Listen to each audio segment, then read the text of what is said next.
My name is Savvy Weston, and today I will be presenting on the impact of the arts in rural youth development.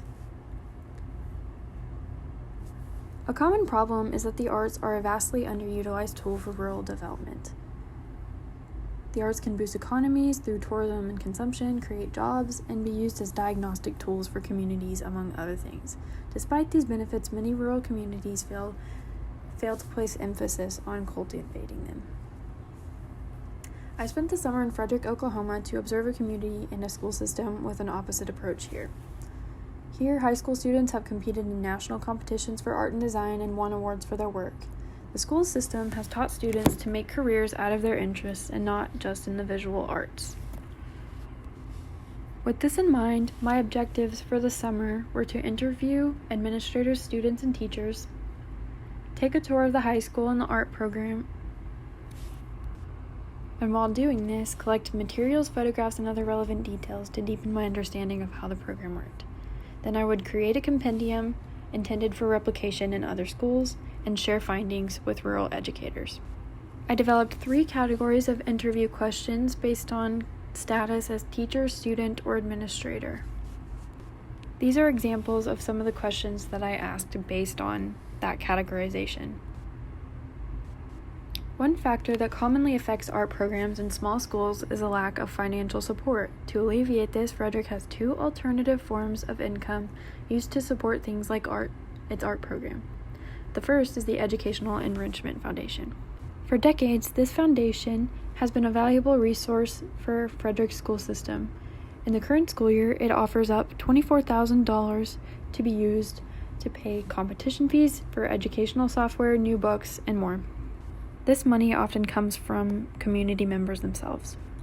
On the other hand, the school system also encourages teachers and other staff to apply for grants. There's an incentive to seek out and apply for grants because those who bring money to the school are awarded 3% of the yearly amount granted for their hard work. Now to talk about resources. As mentioned earlier, the plan was to compile a list of supplies, materials, and equipment available to this art program. This extensive list is included in the final compendium. However, another important resource to the school system came up time and time again over the course of interviews: people. A strength of the school system is its tendency to involve the broader community in its efforts. They do this in many ways, one of which is the Artist in Residence program, supported by funds from the Enrichment Foundation. A local artist visits the school and teaches classes to students. In another case, a retiree serves as the accompanist to the choir. This deepens intergenerational connections through the town and increases the amount of opportunities that students are exposed to. In Frederick, the educational approach is purpose-driven. It is also all-inclusive. The principal of the high school says, "Everybody matters and every program matters." In addition, the school system engages the community for its benefit. School events are for everyone, not just students.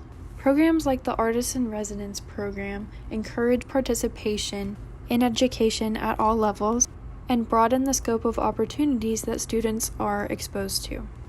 Lastly, the Enrichment Foundation is a well-known opportunity for community members to contribute financially.